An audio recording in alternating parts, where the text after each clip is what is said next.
Hello everyone. तो आज हम ज्योमेट्री कंटिन्यू कर रहे हैं और कुछ क्वेश्चंस करेंगे ज्योमेट्री के, फिर आगे कंसेप्ट्स पढ़ेंगे। तो पहला क्वेश्चन अपनी स्क्रीन पे आप हमको दिख रहा है। कहते हैं find the measure of an angle which is 32 degree less than it's supplement. ये डिग्री है यहाँ पे 32 degree less than it's supplement.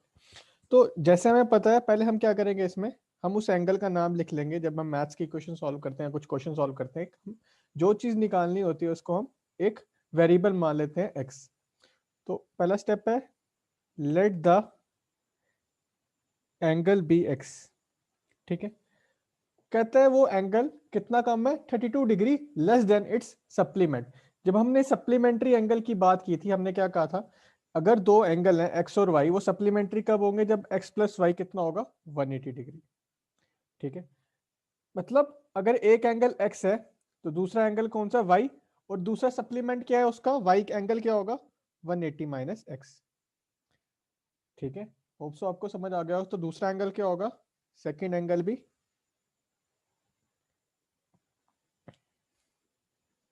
180 minus x. ठीक है, तो यही बोला उसने, सप्लीमेंट जब हम एक एंगल x ले लेंगे तो उसका सप्लीमेंट्री एंगल कौन सा होगा, 180 माइनस एक्स। होप सो आपको इतना समझ आ गया होगा। ये हमें इतना देख लिया। अब आगे क्या कहता है, आगे उसने बोला है find the measure of an angle. हमें एंगल निकालना है which is 32 degree less than it's supplement, मतलब अपने सप्लीमेंट से वो 32 डिग्री कम है। तो पहले सप्लीमेंट्री लिख लेंगे 180 माइनस एक्स। ठीक है, उसके बाद माइनस एक्स कर लेंगे क्योंकि अपने सप्लीमेंट्री से कितना कम है, 32 डिग्री। होप सो आपको ये इक्वेशन समझ आ गई होगी कि सप्लीमेंट्री एंगल में से अगर हम एंगल माइनस करेंगे तो वो 32 डिग्री के बराबर आएगा। तो इस इक्वेशन को खोल लेता हूँ मैं, ब्रैकेट खोल लेता हूँ, 180 minus x is equal to 32 degree. 180 degree minus x 2x हो गया, 32 डिग्री 180। अब ये जो 32 है, ये जो 32 है ये इस साइड चल जाएगा, तो ये -32 हो जाएगा, और जो ये -2x है ये इस साइड जाके +2x हो जाएगा। तो 180 minus 32 is equal to 2x। अब 180 में से 32 अगर मैं माइनस करूंगा तो ये आता है 148। 148 degree is equal to 2x। हमें क्या निकालना है, find the measure of an angle. हमें एंगल निकालना, मतलब हमें एंगल x जो लिया x की वैल्यू निकालनी है सॉरी। तो x की वैल्यू निकल जाएगी 148 by 2 is equal to x। तो यहां से हमारा x निकल जाएगा 74। होप सो आपको ये क्वेश्चन समझ आ गया होगा। तो आगे अगला क्वेश्चन देखते हैं। अगला क्वेश्चन हमारी स्क्रीन पे इस तरह से है, कहता है in the figure OP bisects BOC. Bisect का हमने मतलब समझा था, बाइसेक्ट तब होता है जब जब कोई लाइन बाइसेक्ट करती है किसी एंगल को, तो वो उस एंगल को दो इक्वल पार्ट्स में डिवाइड कर देती है। मतलब जैसे ये ओपी है, ये ओपी लाइन है, ओपी बाइसेक्ट्स बीओसी। बीओसी मतलब ये बीओसी है, हमारा एंगल है बीओसी। ओपी ने इसको दो इक्वल पार्ट, जब हम इक्वल पार्ट शो करते हैं तो हम जैसे यहाँ पे एक लाइन मारी है उस एंगल के ऊपर, तो दूसरे एंगल के ऊपर भी हम एक लाइन से उसको समझा बता सकते हैं कि ये एंगल और ये एंगल इक्वल है। ओ क्यू बाइसेक्ट्स एओसी, जो ये लाइन ओ क्यू है इसने एओ सी को बाइसेक्ट किया है। तो इसका मतलब क्या, जो ओ क्यू है इसने एओ क्यू और क्यू ओ सी को इक्वल पार्ट्स में डिवाइड कर दिया है। ठीक है, तो हमें क्या निकालना है, द पीओ क्यू इज, हमें angle find the angle PO Q निकालना है। तो हमें ये वाला एंगल निकालना है, ये और ये। पहले मैं समझा देता हूं आपको वापस से एक बारी। जब ओपी ने बीओसी को इक्वल पार्ट्स में डिवाइड किया, ये एंगल और ये एंगल इक्वल हो गया, मतलब अगर मैं इस एंगल को x ले लूं तो ये वाला एंगल भी x होगा। ठीक है, मतलब ये जो एंगल होगा सेम ये वाला एंगल होगा। अगर मैं इस एंगल को y ले लूं, क्योंकि OQ ने बाइसेक्ट किया AOC को, तो जो ये एंगल होगा वही ये एंगल होगा। इतनी बात क्लियर है। हमें क्या निकालना है, हमें निकालना POQ। अब POQ का क्या मतलब है, यहाँ पे POQ कितना है, हमें POQ निकालना है। और यहाँ पे अगर मैं POQ की बात करूं, POQ का मतलब क्या है, x प्लस वाई। POQ क्या क्या मतलब है, angle x plus angle y किसके बराबर है, यहाँ पे जैसे मैंने डायग्राम बनाई है POQ के बराबर है। होप सो इतना समझ आ गया होगा। अगर आपको ये समझ आ गया, हमें पता ही है जब स्ट्रेट लाइन है, जो स्ट्रेट लाइन का एंगल होता है वो कितना होता है हमारा, 180 डिग्री। तो अगर मैं देखूं एंगल y, अगर मैं सारे एंगल प्लस कर दूं, plus angle y plus angle x plus angle x. ये वाला एंगल ले लिया, ये वाला एंगल ले लिया, ये वाला एंगल ले लिया और ये वाला एंगल ले लिया, किसके बराबर हो जाएंगे हमारे 180 डिग्री स्ट्रेट लाइन एंगल के। अब यहां से मेरे को ऊपर दिख रहा है twice angle y plus twice angle x is equal to 180 degree, x plus x 2x हो गया। अब 2 मैंने यहां से कॉमन ले लिया तो angle y plus angle x, इसको मैं ब्रैकेट में रख देता हूं क्योंकि मैंने 2 कॉमन ले लिया था। अब x प्लस वाई या y प्लस एक्स एक ही जैसे लिख सकता हूं मैं इसको, x प्लस वाई की वैल्यू क्या निकल जाएगी 180 डिवाइड बाई 2, जो कि किसके बराबर आ जाएगी 90 डिग्री के। तो according to our question x plus y कितना हो गया 90 डिग्री, और x प्लस वाई किसके बराबर है एंगल POQ के। x plus y angle POQ है, जैसे मैंने समझा दिया था आपको, ये वाला एंगल x प्लस वाई, तो ये POQ भी हमारा 90 डिग्री हो जाएगा। होप सो आपको समझ आ गया होगा, ये क्वेश्चन काफी इजी था। ठीक है, आगे क्वेश्चन अब देखते हैं, आगे कंसेप्ट पढ़ते हैं थोड़े से, अगले जो क्वेश्चन सॉल्व करने हैं। अब हमारा अगला जो कंसेप्ट है, angles made by transversal on parallel lines. पहले मैं आपको कुछ थ्योरी पढ़ा देता हूँ इसके में। Let P Q and R S be two parallel lines, हमें जैसे कि दो पैरेलल लाइंस दिख रही हैं यहाँ पे, let P Q and R S, मैंने पी क्यू और आर एस पहले से ही बना के रख दी है diagram. Let P Q and R S be two parallel lines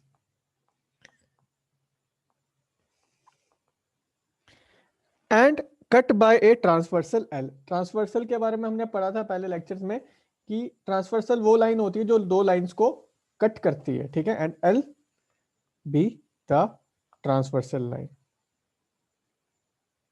तो इसमें पी क्यू और आर एस है वो दो पैरेलल लाइंस, और हमने उसमें एंगल्स के बारे में पढ़ना है।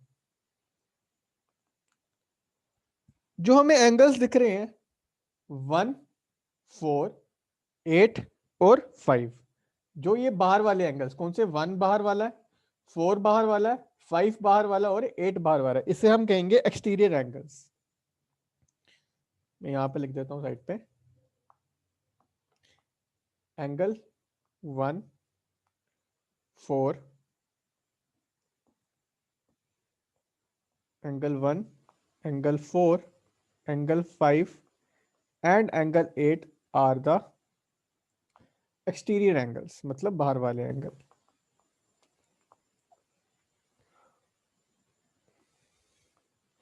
उसी तरह से एंगल 2, एंगल 3, एंगल 6 और angle 8 are the interior angles.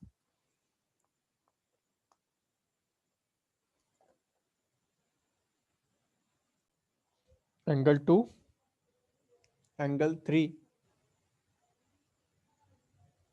Angle 6 and angle 7 are the interior angles.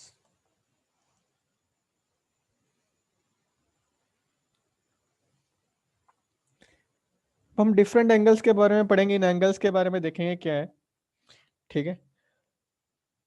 सबसे पहले हम पढ़ेंगे कॉरस्पॉन्डिंग एंगल्स कौन से होंगे इसमें, pair of corresponding angles, pair of corresponding angles. जो कॉरस्पॉन्डिंग एंगल्स होंगे पैरेलल लाइंस में वो हमेशा बराबर होंगे। कॉरस्पॉन्डिंग एंगल्स कौन से होंगे, जैसे मेरे को दिख रहे हैं यहाँ पे एंगल 1, एंगल 3, मतलब एक जो पैरेलल लाइंस हैं दो पी क्यू और आर एस, अगर वो ट्रांसवर्सल एल से कट हो रही है, ये जो एंगल है 1, इसके कॉरस्पॉन्डिंग कौन सा एंगल बन रहा है, angle 3। Angle 1 is equal to angle 3 अगर ये कॉरस्पॉन्डिंग है, उसी तरह से एंगल 8 एंगल 6 के कॉरस्पॉन्डिंग है, angle 8 is equal to angle 6। उसी तरह से एंगल 2 एंगल 4 के कॉरस्पॉन्डिंग है, तो angle 2 is equal to angle 4, और उसी तरह से एंगल 7 एंगल 5 के कॉरस्पॉन्डिंग है। तो ये जो एंगल्स होते हैं इन्हें हम कहते हैं कॉरस्पॉन्डिंग एंगल्स, और ये हमेशा इक्वल होते हैं। सेकंड हम पढ़ेंगे ऑल्टरनेट एंगल्स। ऑल्टरनेट एंगल्स कौन से होते हैं, ऑल्टरनेट एंगल्स मैं आपको डायग्राम से बता देता हूं एक बारी। ऑल्टरनेट इंटीरियर एंगल्स, पहले हम पढ़ते हैं ऑल्टरनेट इंटीरियर एंगल्स।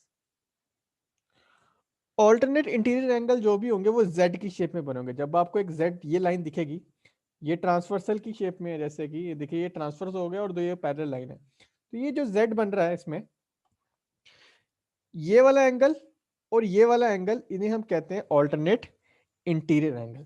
तो z की शेप में कौन से दिख रहे हैं ऑल्टरनेट इंटीरियर एंगल, जैसे ये z दिख रहा है P यहां से, फिर ये angle 7 is equal to angle 3। इस केस में ऑल्टरनेट इंटीरियर एंगल कौन से हो गए, एंगल 7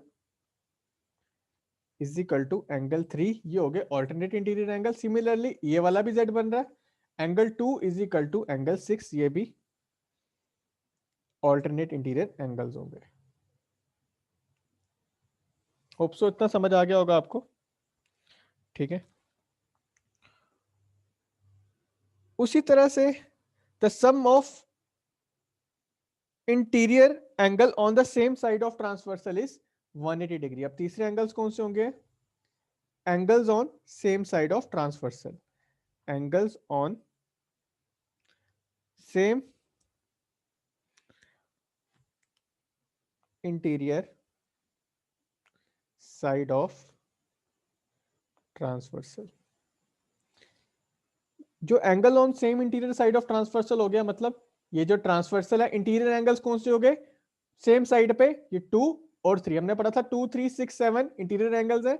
लेकिन जो सेम साइड में 2 और 3, अगर angles on same side of transversal की बात करूं, एंगल 2 प्लस एंगल 3 जो ये होंगे, इनका सम हमेशा 180 डिग्री होगा। ये बात भी याद रखनी है, angles on same side of transversal हमेशा 180 डिग्री के बराबर होते हैं। Angle 2 is equal to angle 3। उसी तरह से angle 7 is equal to angle 6, ये भी हमारा 180 डिग्री के इक्वल होगा। होप सो आपको इतना समझ आ गया होगा, ठीक है।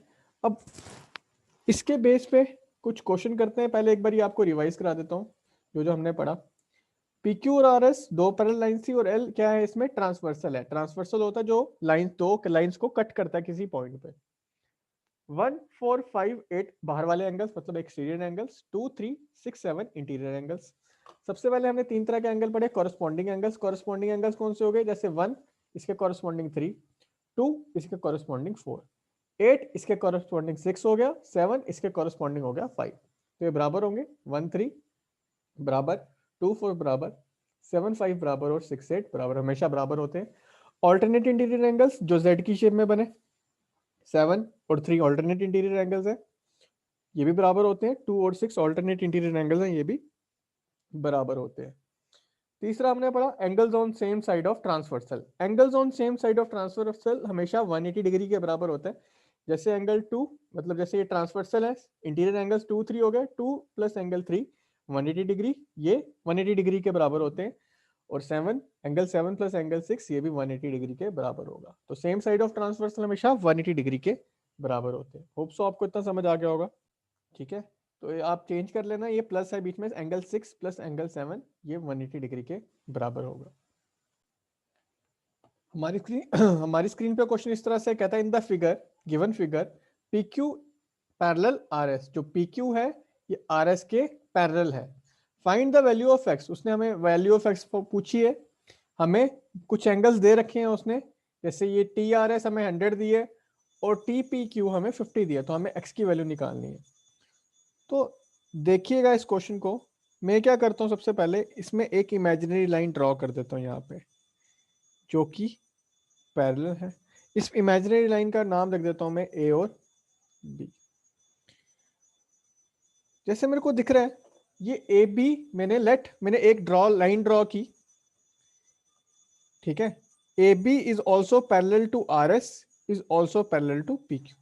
जो ये AB मैंने ड्रॉ की लाइन, ये RS के भी पैरेलल है और ये PQ के भी पैरेलल है। जैसे मैंने देख सकता हूं यहाँ पे, जो Z की शेप में एंगल बताया था मैंने आपको, ऑल्टरनेट इंटीरियर एंगल्स, अगर ये एंगल 50 है,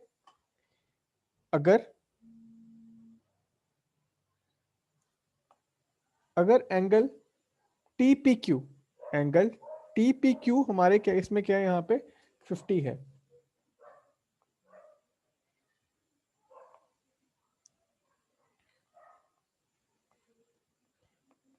अगर एंगल TPQ 50 है, तो एंगल ATP भी क्या होना चाहिए, angle ATP is equal to angle T P Q. क्यों हुआ ये बराबर 50 के? क्योंकि ये ऑल्टरनेट इंटीरियर एंगल्स हैं।